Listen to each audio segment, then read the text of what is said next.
Greetings, friends and relatives. It's so good to have you join us today. And it's wonderful to be able to honor Orange Shirt Day as we remember our children. And it's great to have the orange shirts out there. And I want to thank everybody that participated in yesterday's events in Rapid City for the Remembering the Children Memorial. And I'll have Amy talk more about that, as well as today being Orange Shirt Day. It's not as commonly known in America as it is in Canada, because that's where the origins of Orange Shirt Day started, when the Canadian government indicated that there was obviously some history going on with the boarding schools in Canada. And now we have the attention being brought to the kids here in America that went to the over 400 Indian boarding schools out there. So we really appreciate you joining us today, and we're excited to share this film. Me personally, not only as a producer, but and a storyteller, but this film showcases my mom, Beverly Stabber Warren, who recently made her journey. And so I'm so glad that she's in some of my films and she's still able to educate and share her stories for those future generations that we're all here to honor, as well as those past generations that went through the horrible realities of the boarding schools. And before I move forward, I want to introduce my co-hosts here. And first of all, Lucian over at the Virginia Commonwealth University. I work with their Rehabilitation Research and Training Center, and they use several of my films for curriculum, including this one, addressing some of those intergenerational trauma aspects as a result of the outcome of multi-generations of boarding school. So those are leading into some of those challenges that we have with disability and other public health challenges today in Indian country. So there's a variety of layers of what Orange Shirt Day means in honoring those children. So at this point, I'd like to introduce Amy. And Amy, if you could share some of your perspectives regarding Orange Shirt Day and the importance of today, but also yesterday's wonderful event. So thank you for being here, first of all, sis. Really appreciate you taking time. Yeah, no, thank you for the invite, Jimmy. I'm always happy to collaborate and to continue working on this film, and also the visibility around boarding schools and the complex and difficult history that we have here in the United States. And I'm really focused on working on the Remembering the Children Memorial, which is a project focused on the Rapid City Indian Boarding School, where about at least 50 children passed away while in attendance. While working on this project, though, you're really opening a can of worms by learning, tracing back histories, then also looking to the impacts of boarding school that we all see today. So I'm really thrilled to be able to share the work that we've all done together and this story. And always appreciate, Bev and her perspectives. And that was one thing I remembered yesterday. And I know she wasn't there physically, but felt her presence, and her words are always echoing in my mind. And I know I'm not the only one. But we're looking forward to the days where we feel we're moving on the path to healing. And I shared something with Dawn yesterday that I always think about. And your mom always said, it runs through us until it doesn't. Talking about historical trauma and epigenetics and the way that it affects our own reactions to trauma and drama. And I think that's the lesson here for all of us. It runs through us until it doesn't. And we've chosen to address the issues and start talking about it, but also start talking about possible pathways to healing. And that's exciting, and it feels good, and it feels like we're turning a corner for our people. So thank you again, Jimmy. And yeah, yesterday was the grand opening of the memorial. So we built a site that honors the children that lived and died at the boarding school, tells the story of U.S. history, Canadian history, and local history, and then starts bringing together ways that we can educate ourselves and continue to inform the next generations about this history that we all carry in our DNA. So it was a beautiful day. It was a good day of remembrance. We've lost a couple team members in the last year, so it was a good day to remember our matriarch, Bev Warren. And also one of our Lexies that always supported us, Travis Harden, who designed the blanket that was created with the project. But beautiful day, beautiful people. It was really a day of gratitude, and I look forward to gathering again this next spring or summer to install a sculpture, but also to name the plaza, to dedicate the plaza to Bev in our Beverly Stabber Warren Memorial Plaza, and to be able to plant the cedar around it for Hantewi. So she'll continue giving to our community the way she did every day she was here. So looking forward to seeing everybody in person again and inviting everybody out to the site.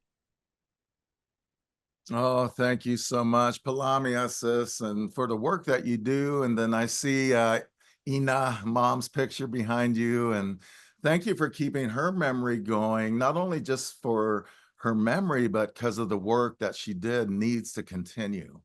And I always say she left some big footprints for all of us to fill because we can't fill them alone. And I even got big feet and I can't make a mark. Hey, but that's something where I think she wanted was us collectively to do what we could to make a difference for those future generations. And uh, Amy, we'll have you share some more later as we get some more questions and from the audience. But Jill, I want to introduce Jill. She's former tribal leader from Hoopa, her people in Northern California, and she also happens to be my wife. And I know that she was part of this a lot, working with mom and me and the family in developing this film with the community members like Amy and so many of the volunteers and the elders that kept this story alive is so important. So I'm so glad that you can be here and share your perspectives, not only as a California tribal member, but as a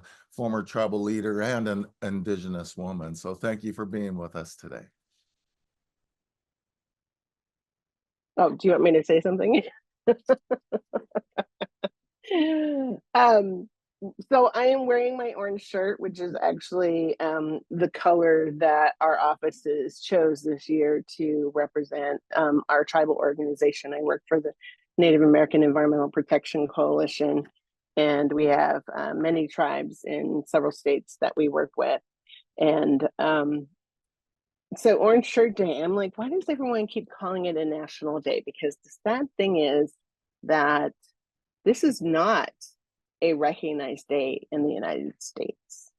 This is not, unlike Canada, who recognizes it as a federal holiday, if you could call it that, in remembrance of the children who were lost. And it started, the orange shirt, because people probably don't know, and maybe you were going to explain it, but originates from the story of a young woman who was sent to boarding school around the age of 6. And she actually was looking forward to it or excited to go to school. And her mom went and they bought a new outfit. And so she was going to go to school, and she was excited at the idea that she was going to learn new things.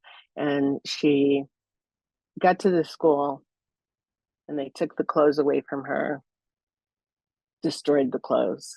And I think, and that memory has stuck with her from that very first day. And I think, can anyone imagine, because we have grandchildren who are 6, who are 5, can anyone imagine taking a brand new outfit from a child? And more than likely they burned it because they have this idea that Native Americans, tribal people are dirty. So they probably burned it. And I thought, man, that is so powerful when you think of this young girl, 6 years old, in a new outfit, full of dreams, to have the memory of her dreams being destroyed before her very eyes. First day. And my reservation, which is located in Northern California, we had a boarding school on our reservation. It no longer exists, but the graveyard does. I don't know that we had any children who lost their lives. I've tried to research it personally, but I know that there was a graveyard there, it's, I don't even know how many of our tribal members recognize that the graveyard exists. And I always try to look for it because it's unknown. Did we have children who died there? And my grandfather attended boarding school, and he didn't talk about it very much, but he did, let us know that, boy, they could just whip the tar out of you. He said, and sometimes when we were down in where they kept them in the basement when they were being punished for this thing or that, he remembers how hungry he was. And I just think, how does any human being do that to another human being? And I hope that the tribes originating and making today a Orange Shirt Day among ourselves, I hope that the United States recognizes what they did with all those boarding schools and the impact that they made on our lives for generations, right? Generations in the sense, my grandfather didn't want us to know our language because he was so afraid that we would be treated less than if we were to learn that language.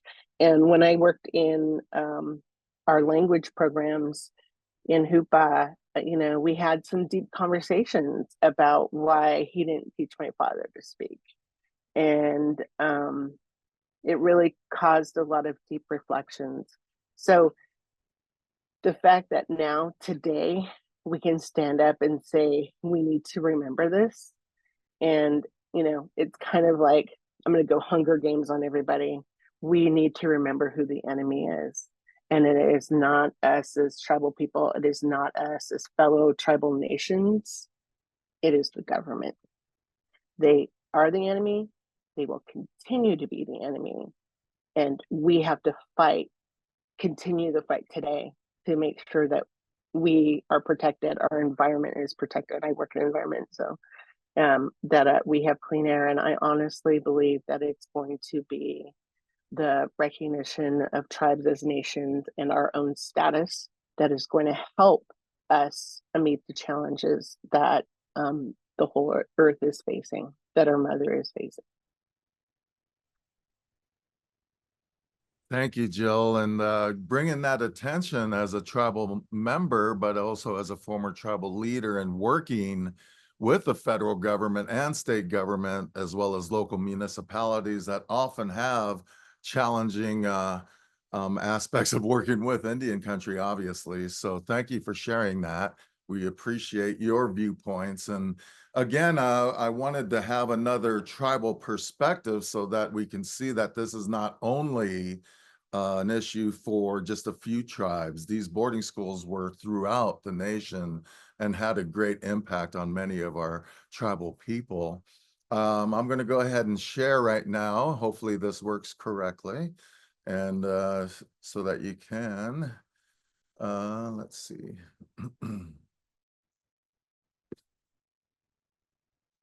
So hopefully you can see that okay. But again, this is remembering the children and Orange Shirt Day, which is such a significant day in Canada, but also for us in the United States as members of tribal nations. So this is something where we want to, as Jill said, have the federal government as well as other governments recognize what happened in these boarding schools and some of the impacts that we're still dealing with today and in many of our communities as a result of these boarding schools. So I was very honored to be able to produce this film that we're going to share in honor of my mom, Beverly Stabber Warren.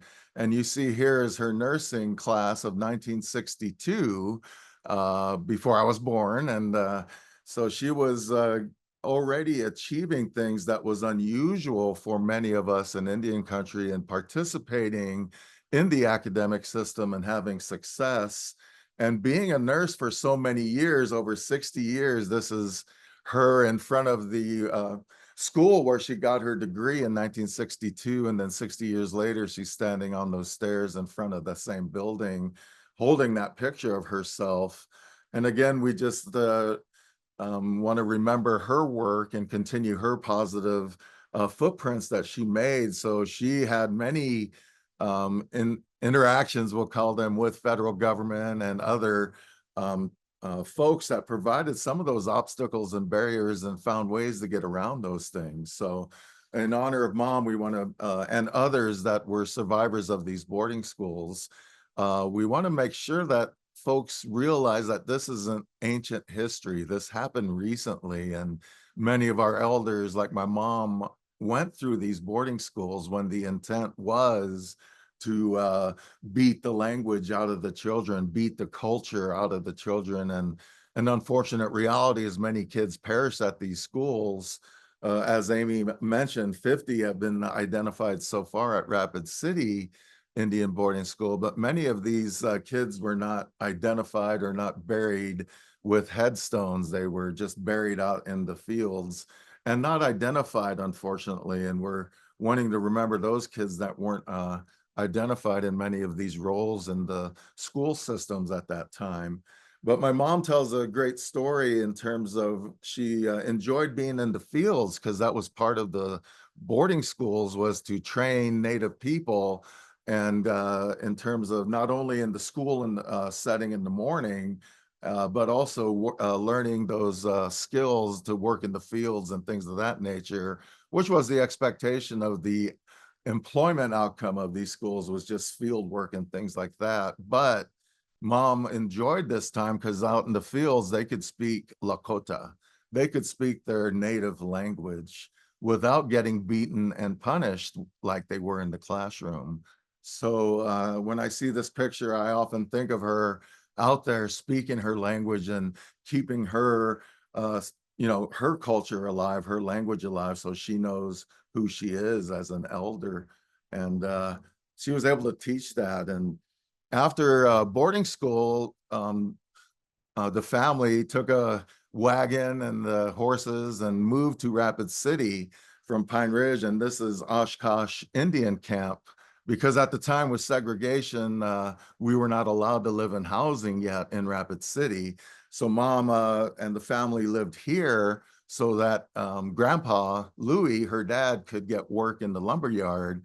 And she, at 13 years old, started working in the kitchens at a restaurant where she worked for many years, actually through college, and helped support herself and the family as she progressed in her schooling. So when she thinks of this area, it was kind of a refugee camp along Rapid Creek, but it was all Lakota. So the languages was there, the culture was there. Obviously, there was some negative aspects living in this environment, but at least that gave Mom access to education in Rapid City. Here you see the map of Pine Ridge Reservation and our neighbors over the Chichangus and Rosebud. But you see Kyle is circled there. That's where Mom is from. That's where our family is from, primarily Kyle Village. And that's where they moved from to Rapid City. Up in the corner there, you see where Rapid City is in comparison to the reservation. So with these realities, Mom did encounter trauma. You're going to hear her story when she first went to the city with her dad and seeing her first No Indians Allowed sign, which was obviously traumatic. But when you think on a national scale, you see when we were in Department of War for those first 400 years, there was obviously a decline in population due to war and disease and germ warfare and things of that nature. But you see that our population has grown again to what we were prior to European contact. But with that 500 years of experience, that has brought in not only cultural trauma, historical trauma, and intergenerational trauma, excuse me, but some of those challenges are still identifying and manifesting themselves today. Imagine if you grew up in that environment where you didn't have your parents or a family that loved you and provided you those basic needs like Maslow's needs. of love and just those basic necessities. They didn't have that. And in many cases, it was multi-generations. So when you look at the education system on what they were trying to do of kill the Indian, save the man, obviously that wasn't a good way of doing things in terms of, trying to utilize the education system to include Indian people. So as mentioned in Canada, the Pope was there last year apologizing for what the church did in those boarding schools in Canada. And Canada did a $2.8 billion settlement with the tribes so that they can get some funds to kind of correct the wrongs of what happened in their boarding schools. So that's good news on the Canadian side of things, but yet we're still dealing with just basic awareness here in America. And when you think of our traditional learning styles, this was our traditional way of learning. When you look at these elders, they were the knowledge keepers, the ones that taught us and told us those stories. So we had critical thinking, problem solving, those approaches to education. But that changed with the classroom and the boarding schools. So suddenly our kids were taken from their homes, and it was legal to take kids from homes in those days. Otherwise, there was legal ramifications as a result. So this is Henry Pratt, who started the boarding schools, and he was in Fort Marion prison and decided that we should educate the Indian prisoners. So I kind of jokingly say this was our first Indian boarding school, was Fort Marion Prison in Florida, where a lot of Geronimo's people were taken after their war with the United States. So this was where we first started. And then the first school to accept Indian students was Hampton Black College. So this was the first experience that Indian students from these different prisons and different nations starting to be brought in. This was the first inclusion of Indian students. And unfortunately, they had a negative view of us as well as humanity when they think of the dirty, ignorant price of humanity that we were, was their perspectives. And unfortunately, that came from even our African-American brothers and sisters at the time that went through their own process of boarding schools. And then when we look at where my mom went to school, again, this was some of the, foundation of how she was able to fight and keep who she is as a Lakota person. And for many of us, when we think of our class pictures when we were in, third, fourth, fifth grade, like my grandson is now, they're smiling, they look like they're in a safe environment, but none of these kids seem to look happy or safe. These are some of those young ones that initially started at Carlisle Indian School. And when I teach and when I'm out there sharing these stories, I always ask for those that went to boarding school, our non-Indian brothers and sisters that did go to boarding schools, I ask how big are their cemeteries? And generally they don't even have a cemetery. So it's not a common aspect of boarding school experience unless you look at Indian boarding schools.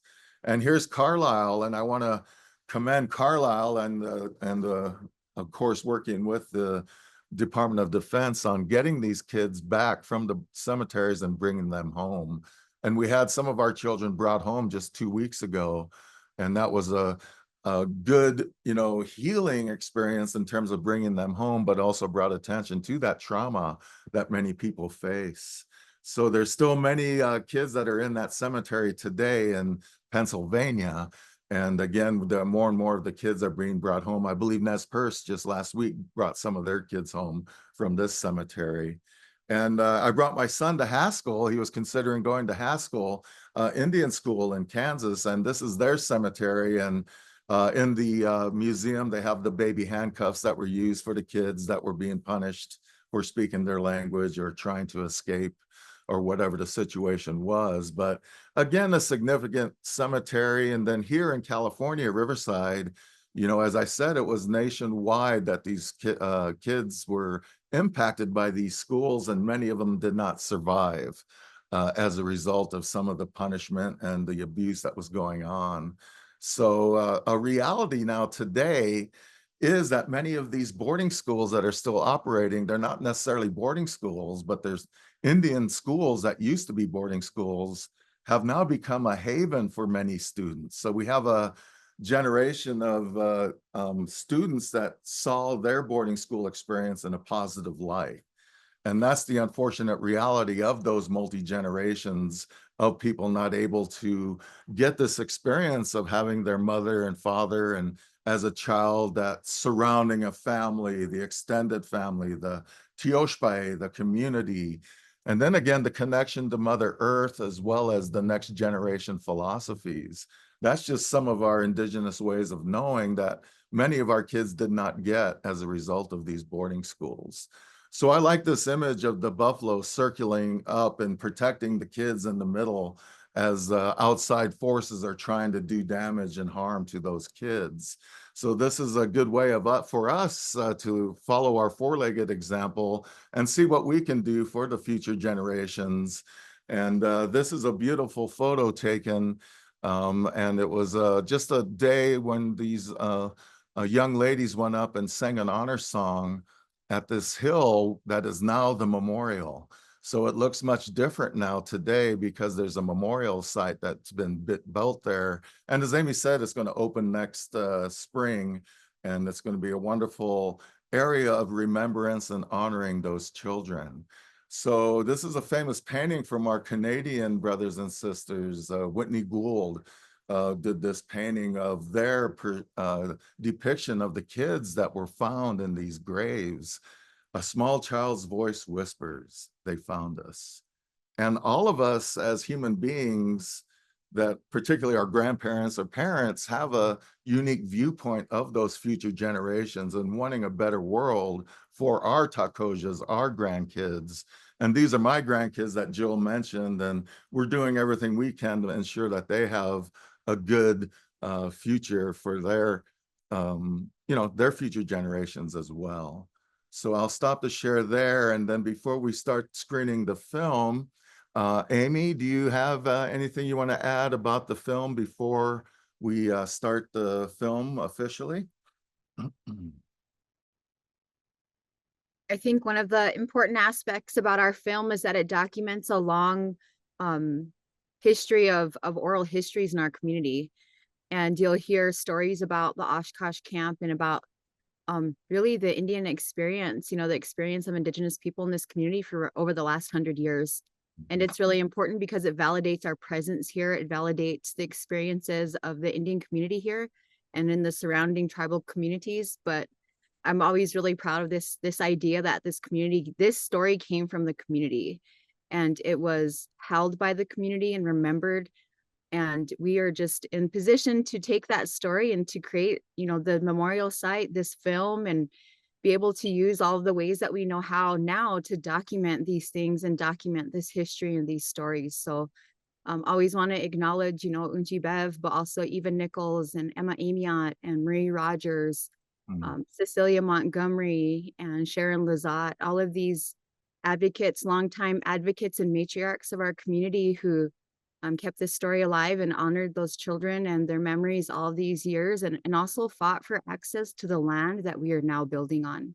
So we are standing on the backs of giants, and they're all matriarchs and all elder Indigenous women, and I don't think that's a coincidence either. So I was really happy to hear yesterday we had tribal leaders there, and one of them said, it was good to honor this story, but he said, it's time to honor the women and the backbone of our societies and how women have carried our people for so long through a lot of this trauma. And it was really nice to hear that. And it feels like we are kind of coming to a place where we can openly discuss these things now and the effects that they continue to have on our communities. But shout out again to all of the matriarchs out there, to all of those women, especially in the Rapid City community. And I didn't name everybody, so forgive me for forgetting any names. There's about 20 of them total. So I just want to acknowledge those names that continue to come up, and the families that are proud of their grandmas and their aunties and their moms. So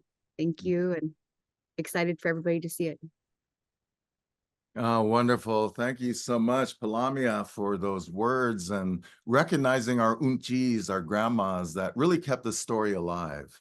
And there were the key elders that really brought this attention to the Lands Project and uncovering some of those untold stories that we can share through this film. So we'll go ahead and Lucian, if you could, get ready to start the film. And again, this is in honor of those kids throughout all the boarding schools throughout not only the United States, but Canada. So thank you for joining us, and we hope you enjoy Remember the Children. Lamia. We'll have a question and answer after the film is over for those that would like to share. So thank you. Hope you enjoy.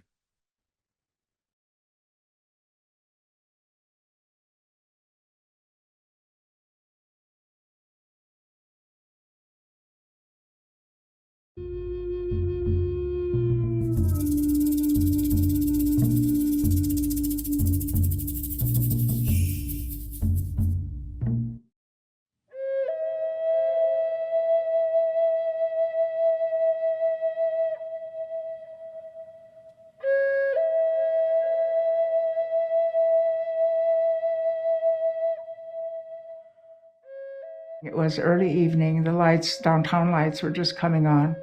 And it was exciting for me to go to town for the first time. That's when I saw the sign for the first time, "No Indians allowed." And so I stopped short. I was 9 years old. I'd reached the age of reason. I knew who I was as a Lakota person. I knew our culture was beautiful, although I didn't know how to express it in those words. I knew that we were good people. My father stopped, of course, because he was holding my hand, and he looked down at me and he said, "Daku, what?" And I pointed to the sign and I said, "Dakue, why?" And of course, he said something very wise, which I didn't totally grasp the meaning of it until later, when he said, "Because they don't know us." But my first emotion, now that I think about it, have the words to describe it, it was rage. And then later it turned to sadness. And then the third feeling that came about with time was curiosity. Who would say that to another human being? I still don't know, after all these years. This idea of racism, it does not make sense to me. Never will.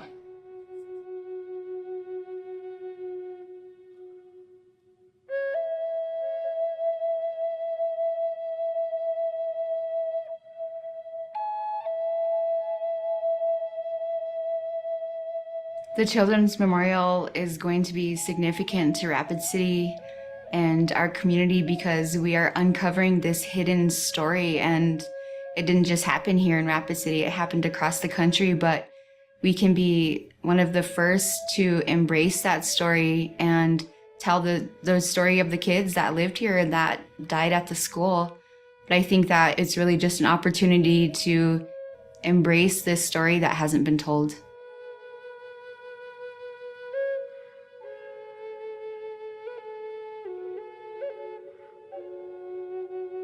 My role in the Lands Project is I'm one of the original historians that collected some of the oral histories and started to put the puzzle together. The Rapid City Indian School opened its doors to a small, handful of families in 1898.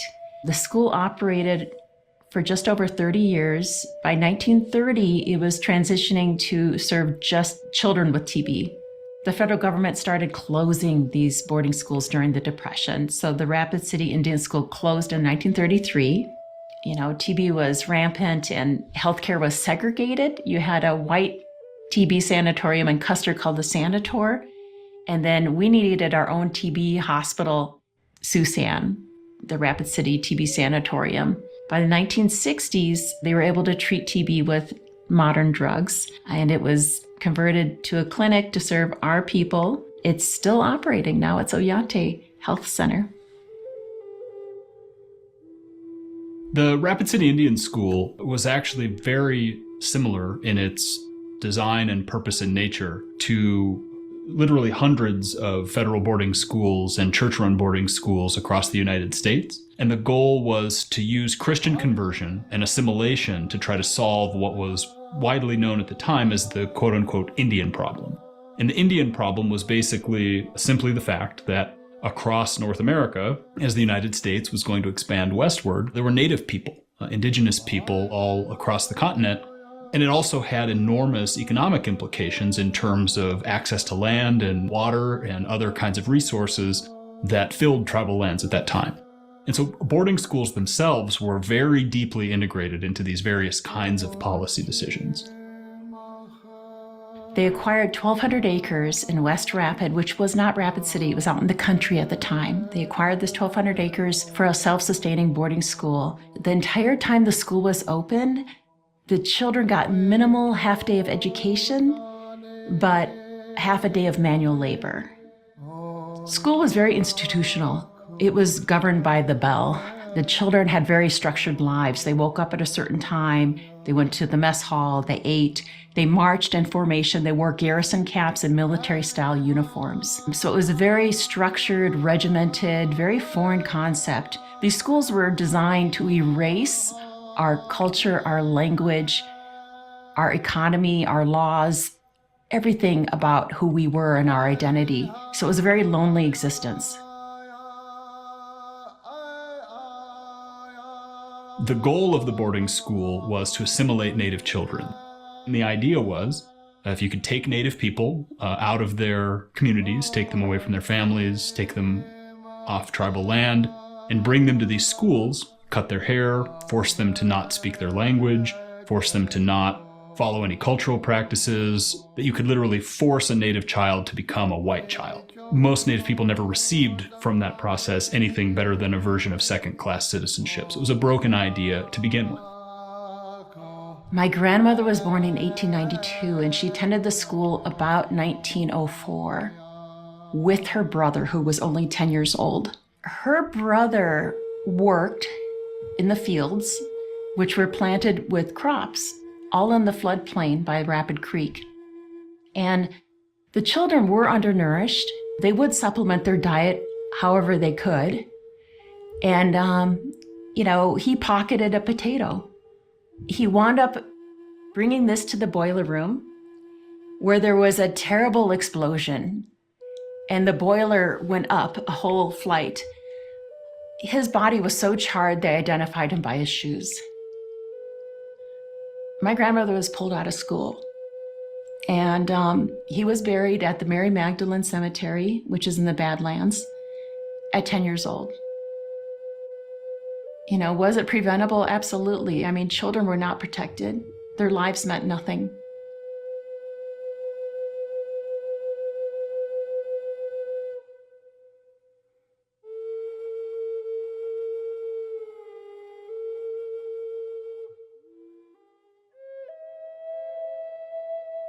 When I was probably 6, around there, I went back to St. Joseph's Indian School. So I couldn't speak English. The only language I knew was Lakota. And there was a lot of other kids like me. And so we talked to each other, in Lakota and all of that. The nuns started punishing us for that. They rubbed bar of soap into my mouth. Real hard. They hold you by your hair like this, and you don't know what they're saying. You don't know what the words come because you don't understand it. When they turn the water on and they're pushing your head towards it, first couple of times it was real scary. The next few times I wanted to get to that water and get the water in my mouth and get that soap out of my mouth because it was all stuck in there, When they're teaching you to read, they're having you repeat English words. If you couldn't say the English words correctly, you were hit. They take your hand and they have a ruler with a metal thing in it, and they hit you across your hands. I have scars here yet. And they hit you until it bled. When we went home from the first year of school, And we got off the bus and my grandma said something and I looked at her and I didn't understand her. I looked at my brother, what'd she say? And he said, "Did you forget?" Then he repeated it, "Do you remember?" Then he did it, said it again, and then he said, "Do you remember?" And I remembered. I was scared my grandma was gonna come wash my mouth out with soap. I know she wouldn't do that, but that was my fear for, for not understanding her, So that was my experience with that.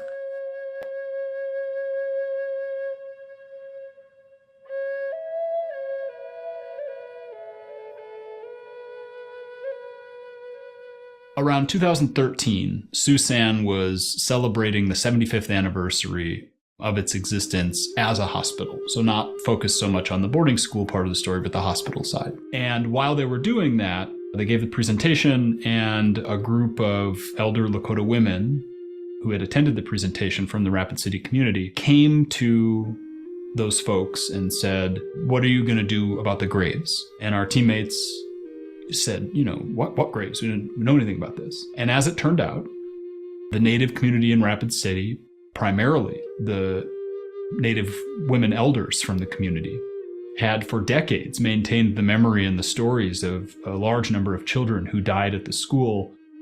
In some cases, we would later find out whose families were never informed of what happened to them. The story of where they were buried had disappeared. So our project got started simply as an effort to be responsive to this request that we look into what happened to these children.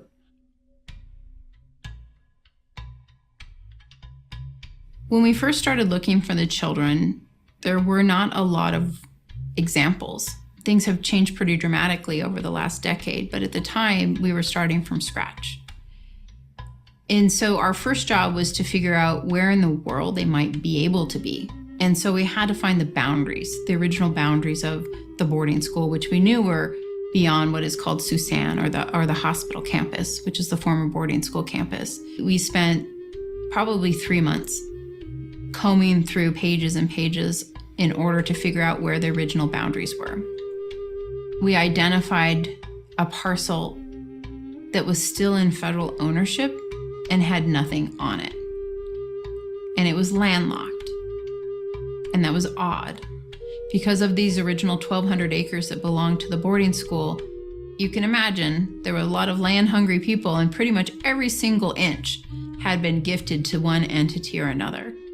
And so to identify this last remaining federal parcel that was landlocked and had no development on it, but was developed completely around it, made us think that there was a high probability that somebody saved this parcel for a reason when all that land was being allocated. We then began to collect oral histories from either folks who had worked at Susan and had met with elders at one point in time and received their oral histories, or elders that had children or family members that had attended earlier on in its history. We did so carefully as to not indicate our suspicions about where we thought the children might be located. And to the person, they indicated that the bodies were in this location across the street from Susan, where we thought it might be. And so we combined essentially the legal land research with the traditional oral history collection, and that pinpointed where we thought they were most likely to be. We took 2 additional steps. We invited medicine people to come walk the grounds with us to provide their insight, and we met with the tribal historic preservation officers from the tribes in South Dakota, and we invited them to attend. And much later in the oral history process, we obtained an eyewitness oral history confirming that his mother had visited scaffold burials there as well. We also made a promise to those children that we would not forget them. And it was that day and that promise that has kept this project going the entire time.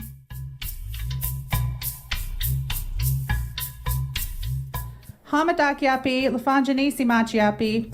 Thank you for being here this morning. This is our 4th annual Children's Memorial Walk with the Rapid City Indian Boarding School Lands Project. We want to remind everybody that everyone is welcome here. We never want anyone to feel that they cannot join and be a part of this process today. The Lands Project assembled a team of researchers. It did come up with a pretty comprehensive list of who attended the school, some correspondents who died at the school. To date, we have 50 children that we know died while attending the school.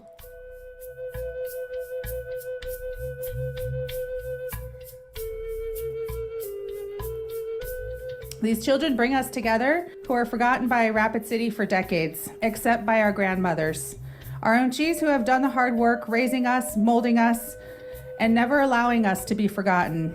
And with that, today is also known in Rapid City as Unchi Ta Ampetu, the Day of the Grandmothers.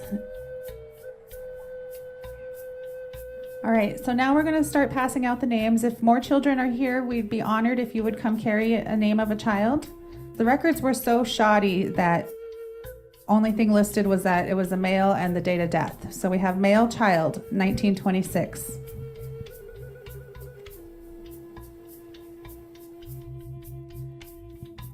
Unnamed child, age unknown, date of death, 1926. Female child number 1, age unknown, date of death 1919. Mark Sherman, Oglala Sioux, age 17, date of death October 16th, 1910. Mark Sherman was hit by a train trying to run away from the Rapid City Indian Boarding School.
So one of our goals with the Rapid City Indian Boarding School Lands Project is to build a children's memorial so that we ensure that their memories stay alive here in our community and that we make sure that we honor them and their families and their place here in Rapid City. The evolution of the boarding school project, I think, has dramatically outgrown any of our expectations in the beginning. Our goal was to find the children and to honor the requests of the elders in the community. And that took us about 2 years in order to do so, maybe 3. But in the course of doing that research is when we stumbled upon the rest of the Pandora's box of equity and other legal issues that were raised. And so that has sort of snowballed into the multiple projects that we see today. We have an entire memorial park to memorialize the children. We have a project to find equity in some land that was in violation. We have a community development team. We have a community center team. We have an education team. And we've had hundreds of volunteers over the year in different phases of each of those. So that was certainly not anything that we could have imagined or visioned at the time. But this story is so personal to so many people that it provides a really positive outlet to work on the things that everybody think is important to them. Our responsibilities as Native people and non-Native people is to remember history and knowing the truth of history, no matter where it is. And we know that there are many children that died during the time of being students at the boarding school. 50 have been identified, but we know there are more. They may never be located. And so we need to always keep that in mind, that that those little ones, however way they died, however way they felt, we need to honor that and remember it with reverence and respect, which will be created with the Children's Memorial. And knowing that it's going to make a positive impact on our future generations, not just with the Native children and population, but the non-Native people as well. My daughters know the stories, but they carry who they are, like, with grace instead of with trauma. But my daughters are also, from knowing this story, are willing to fight for this story. And that's different too. Our people haven't always been in that position. We've been carrying it, but it's been heavy. And by telling this story and having this memorial and having this place where we talk about it, like, my daughters carry it with strength, and they're gonna fight for those kids, and they're gonna keep telling this story. And we have the potential to do that for all of our young people, and it's going to be amazing. You know, they just don't carry the trauma the same way because it's out in the open. We've unpacked it for them.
Well, thank you so much for joining us today and allowing us to share this film with you, particularly on Orange Shirt Day, that we hope will be a day of recognition and memorial for our Indian students that went through these boarding schools. And many of them did not make it out of those schools alive. And we don't want their lives to be wasted, and we want them to be remembered and acknowledged, to where we have our young generations today that are proud of who they are and knowing their language and having that opportunity to be proud Indigenous people in America. So at this point, I don't know if we can do chats or not chats, but question and answer at this point.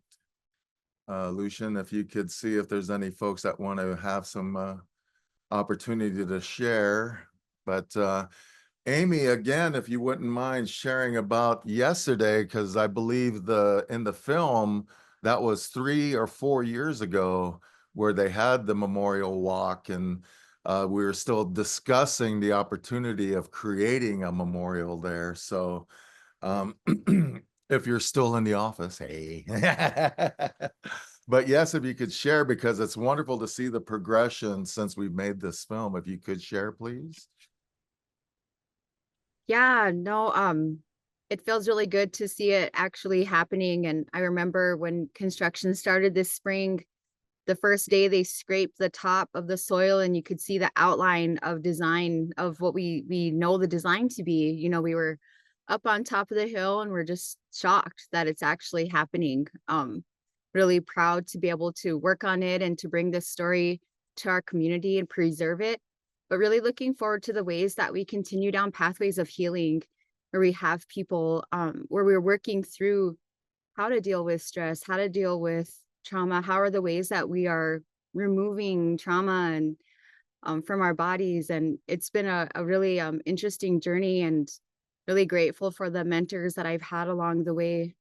One thing I want to bring up, you know, we talk about in that film, and I always hate that part of the film because Arlo made me cry by asking me questions. And it was good. They were really good questions, and I knew where he was leading me. But going back to, you know, I mentioned my kids, my daughters, and the way that they see this story, and the indignation and the not anger, but the outrage that they have, that they haven't learned this before, and that they never talk about it in school. And both of my daughters have voiced that in their classrooms, just saying that there's so much more, you know, that we don't talk about.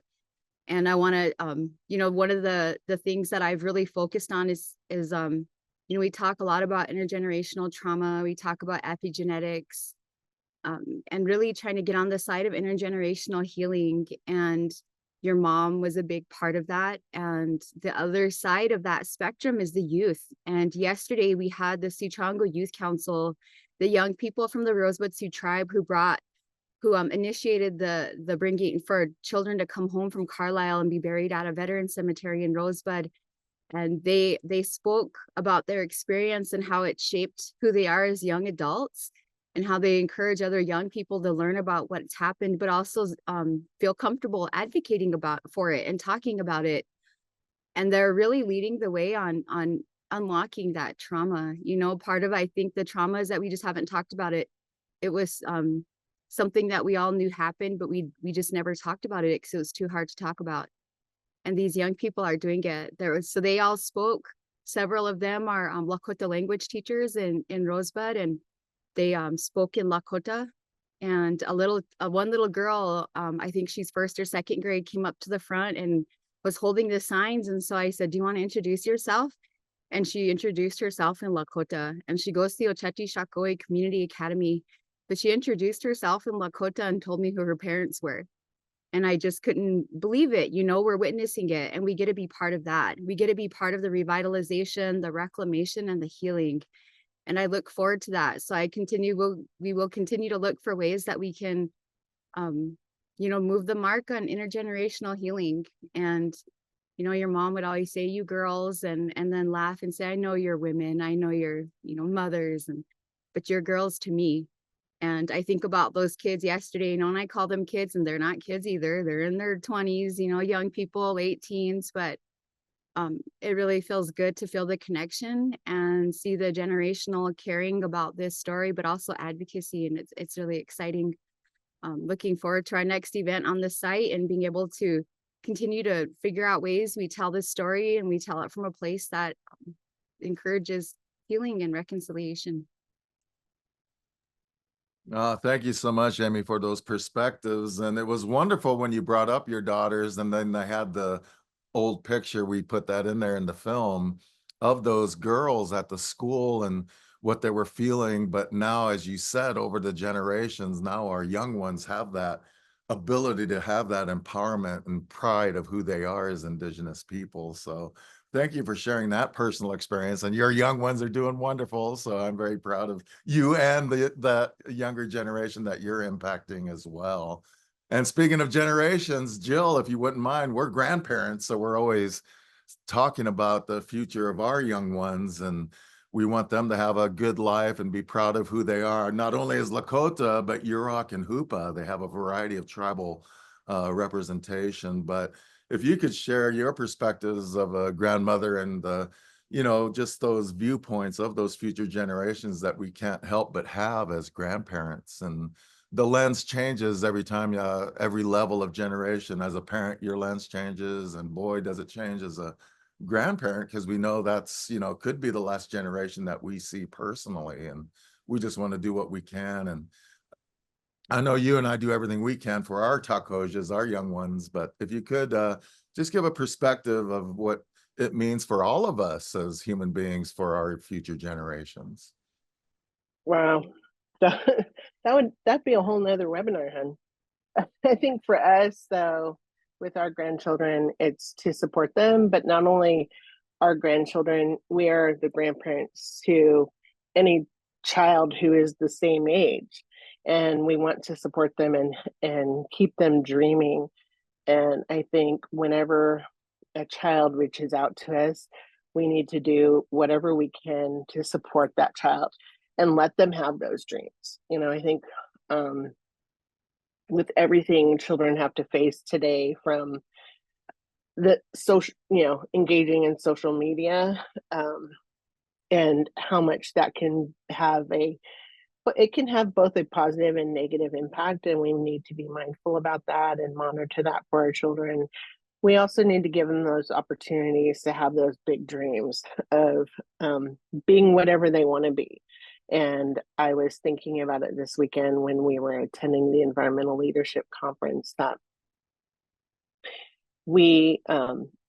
kids can be scared with what's happening to Mother Earth and all of the changes that we're seeing in the weather and the destruction.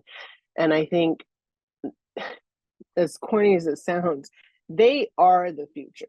They are the ones who are going to take us to the next level, and we have to ingrain that in them, that they're going to be the ones who solve these problems that we have made or that we are participating in making. And so when we have children or even colleagues who need the extra support, I think we need to be there, because there's nobody else. We just have to be there for each other. And that's really hard. I think it's really hard in Indian country, especially when we have so much trauma.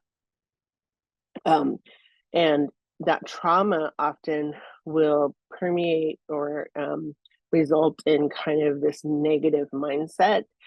And I remember, I'm going to say it again, that when we were first together, and I woke up and I was kind of mumbling around, and you're like, "What's wrong?" I said, "No. I just woke up on the wrong side of the bed." You said, "Quick, go back to bed, get out the other side."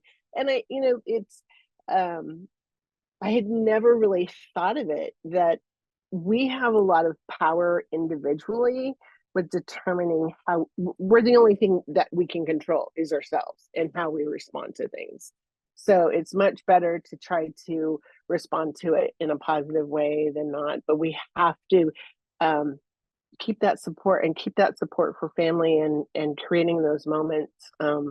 Again, we were talking about this weekend that families, we need to take that time to put our phone down and really engage with each other.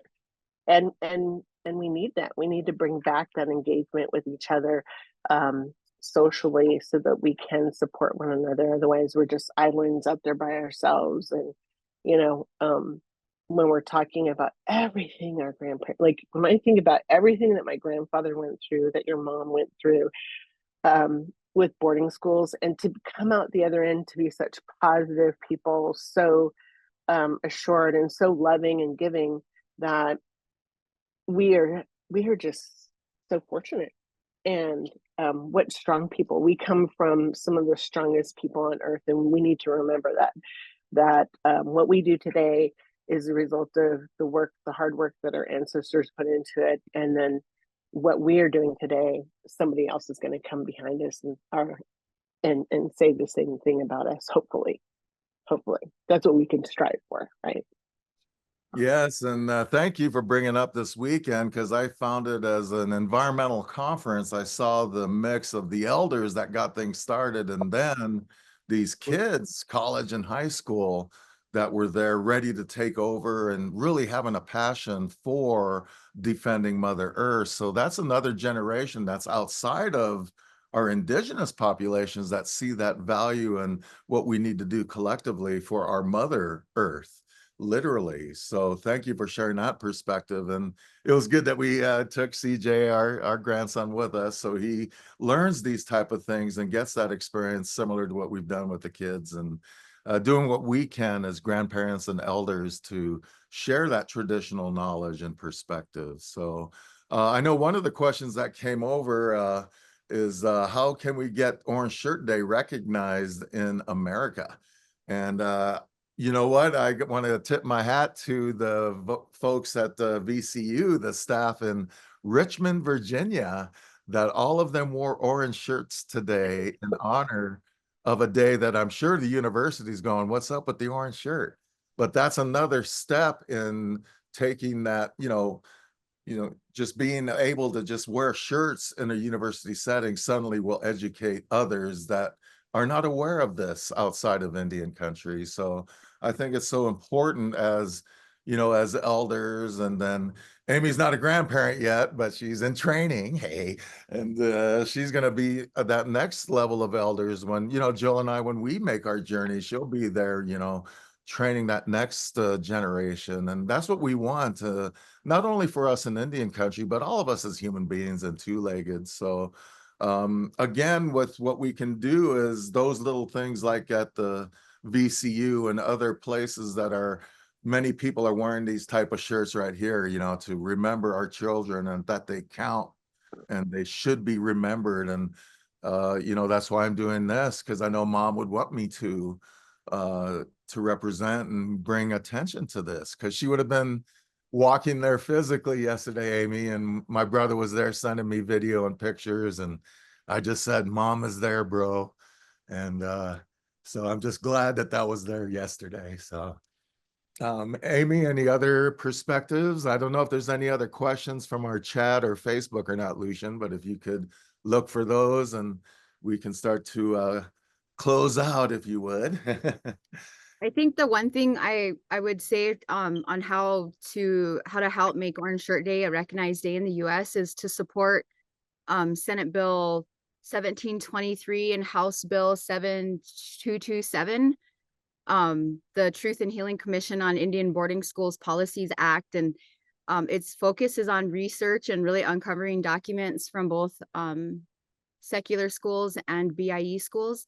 But I think that's one way for people who like to engage in the political climate or political realm, that's a one way. And if you would go to the National Native American Boarding School Healing Coalition page, they have a good site they have a toolkit, and you can figure out who your senators and Congress people are. And I would encourage everybody to write to their senators, write to your Congress people, and tell them why it's important that we have all this information. I think this is one way of formalizing it within the US.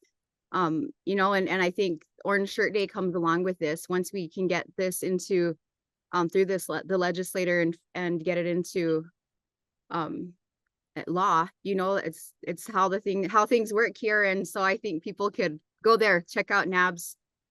They've done some amazing work on advocacy and getting people on the same page, and have some talking points and everything. But support the Truth and Healing Commission on Indian Boarding Schools Act. Thank you so much, Amy. And we do need our non-Indian allies, as Mom would say, to help us get that word out and support us as, folks that can influence policy and law. And obviously voting in support of some of these initiatives will bring this more to the light. And we don't want to just share the negative. We want to share how resilient, as Jill mentioned, how Mom and her grandpa and many of our relatives that had to go through these schools, and some are still with us today. Mom would still she would be here today, I know, sharing her story. Yes. And I miss that, in terms of having her around for that. But again, these are some of those expectations that she and the other elders that kept this story alive had, and they gave that to us. So we also need to remember the elders are traditional wisdom keepers that continually make this, something that we must remember as younger generations. And now that, I've come to realize elders don't have elders. And as Joel and I lose our, elders, and I just lost a mentor from San Diego State University, and he gave me an opportunity to succeed in academia and making an impact for Indian country in my small way, just trying to do what I can to help that next generation so that all of our grandchildren can have that pride and inclusion, regardless of who they are. So those are some of those challenges and realities. But again, we want to celebrate the resiliency of those folks that became elders and knowledge keepers to teach us what they went through. And then it's our responsibility to ensure that their memories are never forgotten, just as the elders did at the meetings that brought up what about the children. And folks didn't even bring that up or were thinking about it, but thankfully those unchis, those grandmas were there. They again, those wisdom keepers, those life givers as women, they have that connection to Mother Earth as life givers. And we want to make sure that we make sure those stories are told and remembered for our future generations. And as you shared very eloquently in the film, it was wonderful to have that, that pride of your young ones, and I have that same feeling in my, my son and our grandkids out there. They know who they are as indigenous people of this land. And they're going to have that not only as for themselves, but the future generations and their little cliques of people, their little circle of folks that they will have that they'll influence as friends and colleagues. So that's the beauty of that generational responsibility that we have to represent 7 generations behind and 7 generations ahead. And that's a wonderful, beautiful philosophy, but it's a great responsibility as well. And so we're representing as best we can today with you that attended, not only here on Zoom, but on Facebook. Thank you for joining us. And I'm not sure if we have any other Facebook questions or other questions at this point, Lucian, but any final statements, Amy, Jill, before we sign off for today? And we really appreciate folks joining us. I do want to say this is the 100th year celebration of Native Americans being recognized as citizens. In June, I think it was June 2nd, that we became citizens of this great nation. And also that it was in 2009 that we get that freebie holiday, the Native American holiday, that's that day after Thanksgiving. If we can get something a little more than that, it would be great. But I think part of it is recognizing Americans being willing to recognize their history, not feel bad about it, but to acknowledge it, change the trajectory of the course, and put things forth like this. It's kind of sad that Canada has already done all this and we're a little late to the game. But also, I want to say this: you're going to rebroadcast this, correct? Yes, it's going to be available on the Facebook, as well as it will be burned into YouTube on my channel, as well as VCU's channel. And remember the children's channel if you want. We want to make sure this is available, not only the film, but some of our discussion and perspectives that we've been able to share on Orange Shirt Day. So Lucian handles that side of the technology. But thank you, Jill, for sharing those perspectives. As an elder, we got to face it, we're part of that group now. I missed that memo. Hey, right.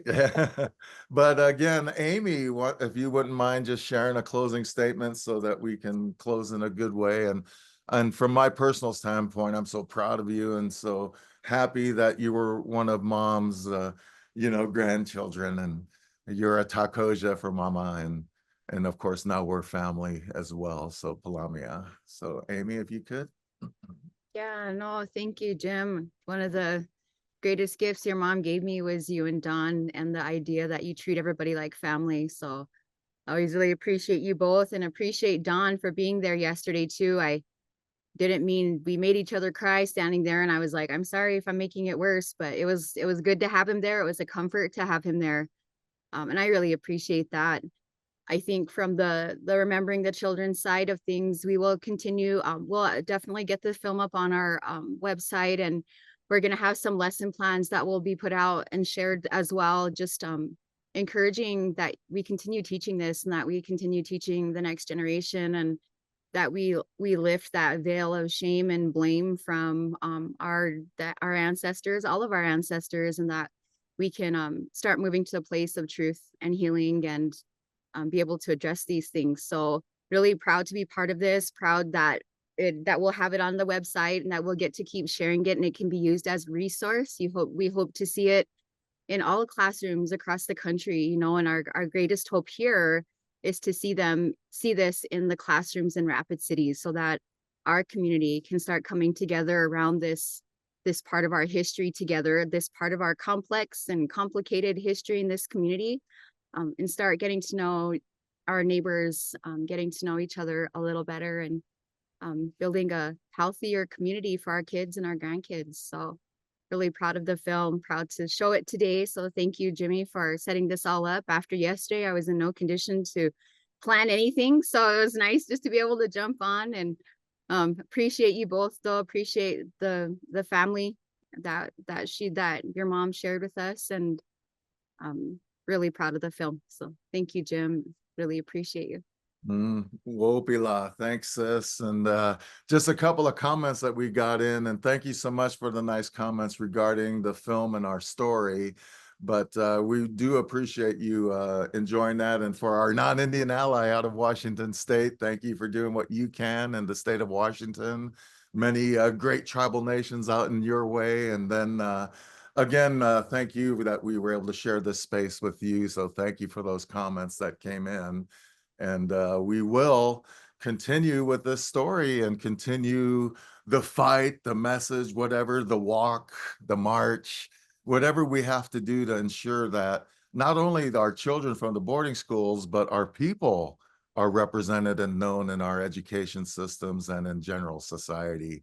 And as an elder over the years, I've seen that happen in many capacities. So it's wonderful to be part of this, and I'm glad I was trained to do something for those next generations. So thank you, Mom and Dad, for the example that you provided. And that's, again, how we're fortunate to have those parents that many of our kids that went to these boarding schools did not. And how resilient are they to be able to be good, strong elders? And that's just something that I'm really proud of, to be, their son. So thank you so much for everybody joining us. And this is going to be available again on YouTube and our Facebooks. And keep making a difference and making those footprints for future generations. Thank you so much for joining us today.